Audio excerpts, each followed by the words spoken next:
and we're rolling. Hello, everyone. I'm Julia Wylde here with another interview for our Zesty Mag publication. We are covering artist activists today, and we are with the lovely Vanessa Love Dupree. So, Vanessa, if you want to tell us a little bit about yourself, what you do, your age, all that stuff. Alrighty, I am from Carrollton, Georgia. I'm 23. I'm in the business of drag entertainment, so I strap stuff on stage and do all that good stuff. I am kind of semi-heavy activist. I don't like too much to get into the politics of things, but I'm a philanthropist, if you will. But yeah, I'm just, seeing the sights, working my way around the city. Trying to do as much drag as I can, trying to be on as many stages as I can. That's great. That's awesome. So you said you're 22. Is that right? 23, I'm sorry. 23. 23. How long have you been doing drag? Just turned 23. For about 6 years I've been doing it. 6 years? 6 years, yeah. You started young. Yeah, I did. My drag mom saw me in the bar and she was like, you look like you definitely do some good drag. So wonderful. Take me up under her wing and stuff like that. While we're on the subject, this is actually something I was going to ask you. You're part of a drag house, House Dupree, which is pretty well known here. I understand it's been established for some time. And I can't say that I know a whole lot about drag families in particular, having never been in one. But I used to be a house mom at an adult entertainment place, and one of the girls there told me that it was more like family there than it could ever be at home. So is it similar for you? That is very much true. I was having family-related issues, and my drag mom really took me up under her wing as far as being taken care of, having somewhere to stay, having somewhere to eat, and just lay my head at night in general while I was up in Atlanta, because I'm from a small town called Carrollton. So it was definitely it was enriching, I guess is a good word for it, because I didn't expect in the community for to experience that kind of closeness within the drag community, because I saw just all the ins and outs of it, of the business, so to speak. So I didn't think there would be anybody that would want to be family or have that closeness with me in that sense, and literally take me up under their wing and make sure I was fed, had clothes, had a good, nice, warm place to sleep, all that. But, just like a good mama. Okay. Just like a good mama.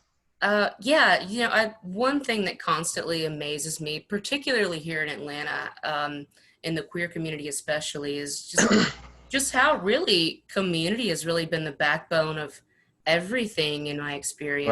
Right. People have really shown up for each other. So that's a really great thing. It's not something that you see much these days, and it's really beautiful. So it is. I'm really glad you could find that support early on. I'm glad and thankful as well, honestly. Excellent. Wouldn't be here without it. So your makeup looks great. I don't have any makeup on, actually. Okay, well, I'm not wearing any makeup. Your skincare routine is great. Is it one of those 10 step Korean things? No, it's literally some nights I wash my makeup off, some nights I just pass out. I'm just going through the motions. Can we cuss? Is it okay? Listen, you can cuss. I'm probably going to light up in a minute. We can do whatever we want here. This is my zine. Okay. We're going to do what we want. Okay, I was just making sure. Okay. But I don't do any skincare regimen. I don't do anything like that. I just wash my face and keep it moving, put lotion on. You're glowing. I'm so jealous. I spend hundreds of dollars to look like that. Thank you so much. I appreciate it. When you're in drag, when you do makeup, I assume you do some sort of makeup for drag. Yes. What inspires your looks, would you say? Or who? I would say Rihanna. Rihanna definitely inspires my look. I like a good, how she's always like just glossed. She looks like a porcelain doll, literal all the time. Yeah. Like, I don't know, just the cheekbones, everything. I need it all highlighted. I need to look like goddess, goddess status, you know. You almost have her cheekbones, you know? I can see Thank that. you. Thank you So, so much. wow, that's I love Rihanna. I just got my first Fenty lipstick the other day, and I love it You so much. did? I I felt love I Fenty. felt so special and bougie. I love it. It's great. So special and so bougie. I live for that. I live. The pigment, perfect. Come through. I live. The pigment is amazing. All her products really are just, they go on like butter. They really Like do. butter. And she strives to be inclusive, especially in her shades, and it's Exactly. just she does a lot of good stuff. All right, Mm-hmm. so next, you're black, you're trans, you're Mm-hmm. young, you're living in Carrollton, which is smaller town on the Yeah. west side of The Georgia. West Side. Mm-hmm. So I know that's got to be difficult for you. What kind of challenges would you say you face as a performer being black and trans? Um, I definitely can say that the challenges that I face being black and trans are the same that I would face off the stage, So Right. like I guess profiling, fetishes, like it's a wide spectrum of things. I guess I would say the challenges I face are being typecast as like the angry black trans person. That personally for me, that's been my the biggest challenge. Like people have always just they've not taken me being assertive and translated it in their head to me just not trying to be a bitch. Like I'm not trying to be a bitch. I'm trying to get my business handled. I'm trying to, do this and that and the fourth. And when I'm my inflection, I feel like, which is something I've been trying to work on. My inflection, I feel like has played a part in that. But still, at the end of the day, I am trying to make money as I would off of the stage with a real world job. It goes the same both ways. So it doesn't matter, what prerogatives anybody in the situation had prior to. I'm just trying to get business handled. That's it. And that's been my biggest challenge, just for me personally, because I can't speak for anybody else. Me personally, my biggest challenge is trying to get business handled and, make ends meet. You And know, I feel like, what I was gonna say is, in my experience, I mean, just from what I've observed, it kind of seems to be like black women in general, trans or not, get typecast that way. They get um, yes, very much that. painted in a very aggressive light when really they're just trying to get their business handled. Um, Exactly. and honestly, that stuff works great in the corporate world. So, Mm-hmm. Truly. so I don't know. We might need to have some shifts of power. I think we could get Okay. some I feel that. corporations running right. Exactly. I feel that. That's been my only challenge, though. Everything else has been, of course, being new is just what it is. You're a baby queen, so they're going to treat you as such. You've been I mean, I doing it guess for you really 6 years and you're still a baby queen? yes. No. I would be considered so. It's because I've been doing it for 6 years, but like my mental health is something that I try to work on and focus on Mm-hmm. first before anything else. So it was a sporadic time when I was doing it. So like you're in and out of the same people. They miss like you had a good performance and you go on a hiatus for like literally a month, 2 months, a week, honestly. And it's like you have to start all over again when you go back and do the drag again. I never knew that. And yeah, I mean, it's something that's like, it's not like a drag for dummies type of thing, but it's just like, it's something I had to learn, really, honestly, with the echelon of drag and the tiers that you like. You got legendary queens, and then you got so-and-so, and then you got like baby queens, which is what I guess I consider myself that, but like, you know, I put good work in. I put good effort into my stage performances, my lip syncs. I try to get better with everyone. I take all and any advice that's given to me within its own justification. You know, Listen, with skin like that, I don't think you even really have to try hard. Just step out there and you'll do great. Thank you, Lord. Thank you, Lord. That's all I do. I just completely let myself go, you know. That's the only thing I can do. So, you know, stepping in and out of drag is for your mental health is a great thing. Stepping out of anything for your mental health is always a really good thing. You're in a unique opportunity here. I guess everyone is, where we're all kind of sitting around doing nothing. So, I mean, if you don't want to be a baby queen, now's the time to hone your craft, do whatever you got to do. Exactly. Now pretty much everybody's going to be a baby when they come back, because no one's going to remember how to interact with the crowd anymore. Yeah. Very much so true. I have a social anxiety kind of when I'm about to go on stage, or like when I have performance with other drag queens who are, I guess you would say, bigger than I am. But you know, it's something that I've definitely been working on throughout the quarantine, throughout COVID-19.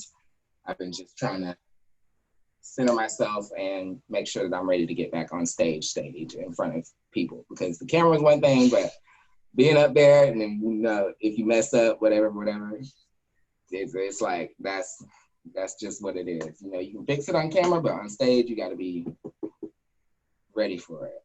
So that's why I prefer to be on camera. I feel that.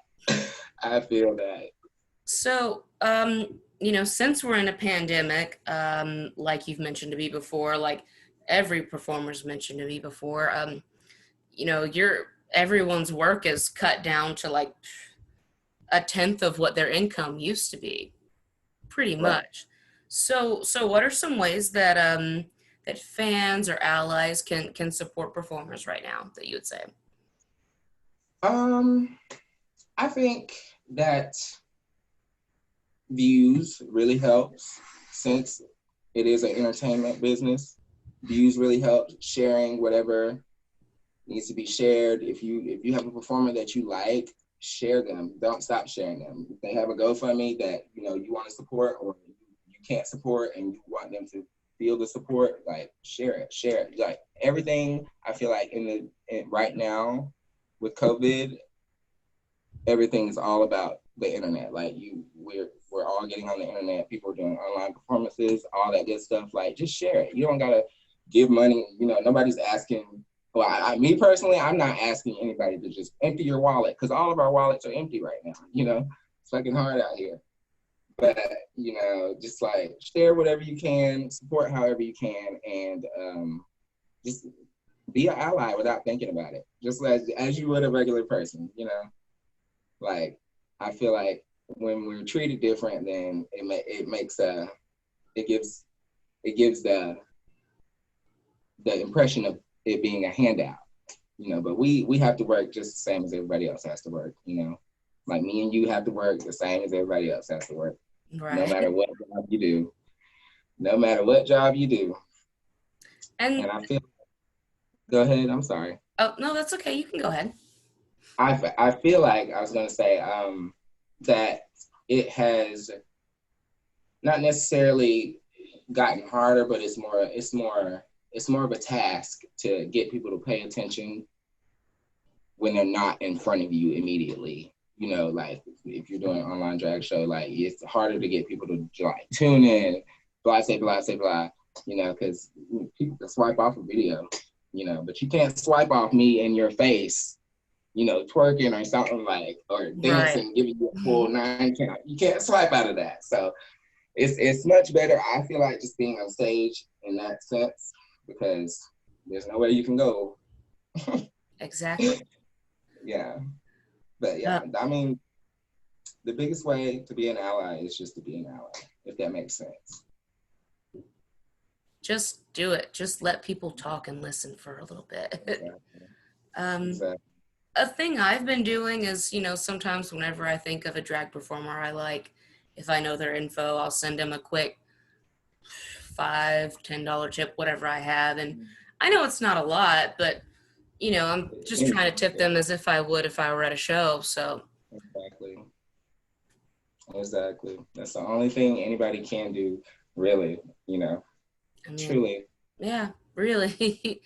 um, yeah. So those are some good pointers. They really are. It's a really good. I'm glad we're getting to talk about this because, like, I feel like I have been going through this quarantine just in solitary confinement. I've not really been out like that, not really been doing anything, and just been like working off of, my phone or the internet. So it's really good to just sit and talk, honestly.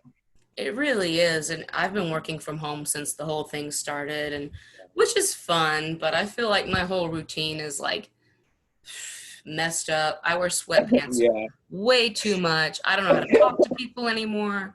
So it's going to be fun when we get out. It's going to be fun to see what It's those been a first good shows are time. like. Exactly. I'm excited. I'm so ready to get the hell out of the house. Aren't we all? Mm-hmm. All right. So we talked about that. Okay. So once shows start back up, there's, as we were talking about before, there's an issue with typecasting. And a lot of times I've seen show directors be like, oh God, I need a black person, or I need a trans person. I need to be inclusive. And they just pick somebody real quick. And, Mm-hmm. that's crazy to me. I feel like you should pick someone based on their talent. Yeah. Thank you. Sorry. That's I'm okay. done. I dropped my wallet in the yard. Like, what? Well, at least you got it back. That's good. Truly. I'm sorry. Go ahead. You're fine. Um, so yeah, uh, sorry, I lost my place here. Oh, so yeah, I see a lot of directors like they'll just pick someone really quick just because they Mhm. cross off their little "I was inclusive" check, which Right. doesn't really do anything. Like It having one doesn't. cast member who's different is kind of makes them your uh, token Token. whatever. Yeah. Uh, Exactly. so, what are some ways that you think show directors and I guess people in like positions of power could be more inclusive? Um, I think it is important to treat everybody the same, you know, in every sense of it. Some Mm-hmm. situations you can't treat everybody the same, but like when it comes to business, I wouldn't go by necessarily work ethic the first time. You know what I'm saying? So it's like if you have somebody over here with amazing work ethic, you want to book them every show. Mm-hmm. I get it, you know. But if somebody shows you, well, not but if somebody shows you that they are not up to the task the first time, it's just like it's a given. You're gonna not be booked again. But I think to have variety, you just have to treat everybody the same in the aspect of if I have a friend, if I have a sister that wants to do a show or it wants to be on cast with me, and that's the difference between being on cast and just being in a what is it? Um, transitioning cast or like a Mm-hmm. cast that just changes every once in a while. Like being on cast, you have a set number, you have a set person that you want to put in each place, But having a rotating cast is just like it's easier in the aspect of just diversity. And even still, people still do not have diversity in their cast. They have the same person, people just rotating back and forth over and over again. And I think that people and show directors and people in the managerial position of these shows and stuff like that, they can really just not be so selective. Like there are times I get having a theme or a look you want for your show, but like not including someone because of their affiliations or anything like that, it's ridiculous. And I've seen it happen a lot. It's happened to me. And I'm not even from ATL, so I don't know anybody from nowhere. And I'm coming in and I'm like, my drag mom has this, that, and the fourth. She has this kind of beef over here, and my drag sister has this kind of beef over here. And, you know, they find out that I'm affiliated or I'm in a drag family, and they're like, you know, oh, we're not gonna book Vanessa, or, you know, there may be selfish reasons, there may be jealous reasons, like whatever the reason may be, just take all that out and just remember that, like, we're conducting business. Like, Right. this is Yeah. business. I'm getting paid, you're getting paid, everybody's getting paid. So just be fair. Like, but people and show directors sometimes don't do that, and they let all their personal issues get in the way of actually letting everybody get some of the pot, you know. I feel like that's one thing. Mixing business and, I don't know, interpersonal relationships. Which is I a guess. no-no. Yeah. Big time. No. If it were left up to me, if I were going to run a show, I would look at, you know, are they on time? Did they submit their mixes to me on time? You know, did they have whatever look I asked for as possible? Things like that. Like, can you do the work? I don't care what family you're from. I mean, this isn't Romeo and Juliet, you know? Right. It's not Romeo and Juliet. I feel that, Julia. Period. It's really Period. not. It's not. But like, they let it get in the way of business in anyway. So it's like, we've been having like a surge in Atlanta.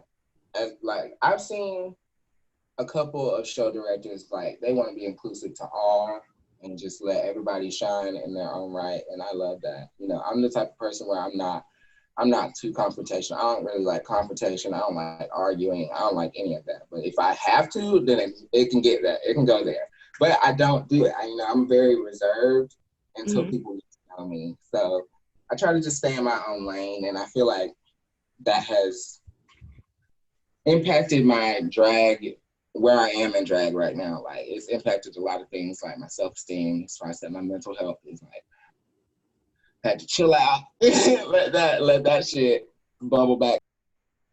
Well, I think if more of these performers would take more of a focus on their mental health, they might not have so much beef. But Truly.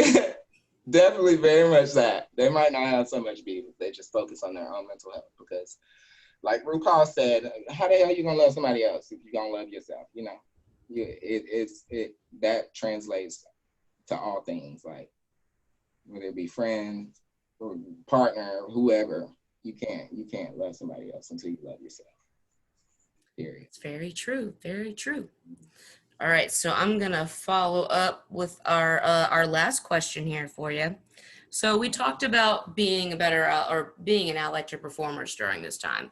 So now I want to know how I guess you know, someone like me who has, you know, passing white privilege, whatever, or anybody with a fair amount of privilege, how would you say they can be better allies to the trans community or Black and Brown communities?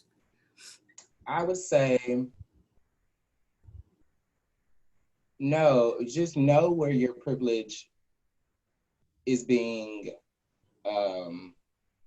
applicated. Like, just know what situations are not being fair to all based on privileges and skin and fucking whatever. Just like, you just have to know your privilege. Like, I know my privilege as a good example. I know my privilege as a passing, like, trans person over non-passing, unclockable, as they say, which is stupid. All of it's dumb. An unclockable trans person, like, or a clockable trans person. It's like, I just feel like in every room that I walk into, I want to know what's going on around me. I want to know like who's in it.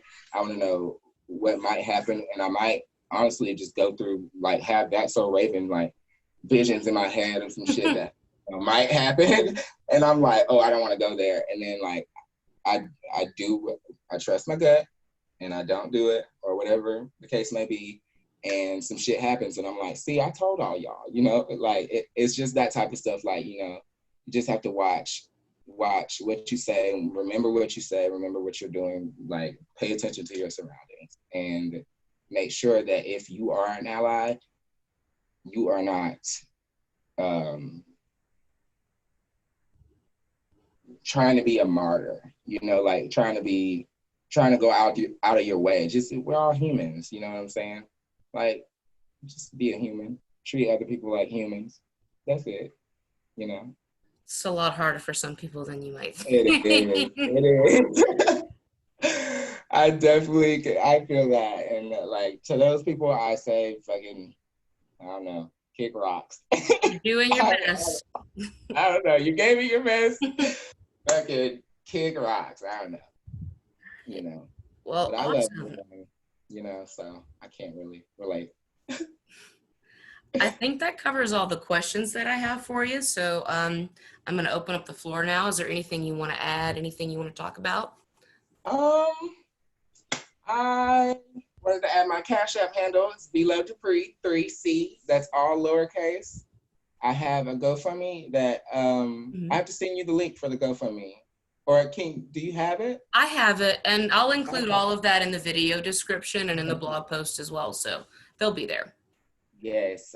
Follow me on Instagram at Vanessa Love Dupree, and Facebook is Vanessa Love, all just how you spell Vanessa and Love. And my OnlyFans, VLove. OnlyFans. Yeah. I would subscribe to your OnlyFans just to like see your skin. It's VLove UC. Okay. The C is C as in SEE. And it's only U, V, love, LOVE, U, the letter U, C, SEE. All one. Okay. And that's it. All right. Well, great. Well, Vanessa, thank you so much for meeting with me. It was really awesome talking with you. I think so far this is probably one of the most fun interviews that I've had. So I've had a lot of fun talking to you. I appreciate this. I've had a lot of fun talking to you, Julia, and thank you so much. Well, good. And we'll be so happy when we can see you in Atlanta again. Yes. After the COVID-19, you got me. Yep. All right. Thank you. You're welcome. Take care. You too.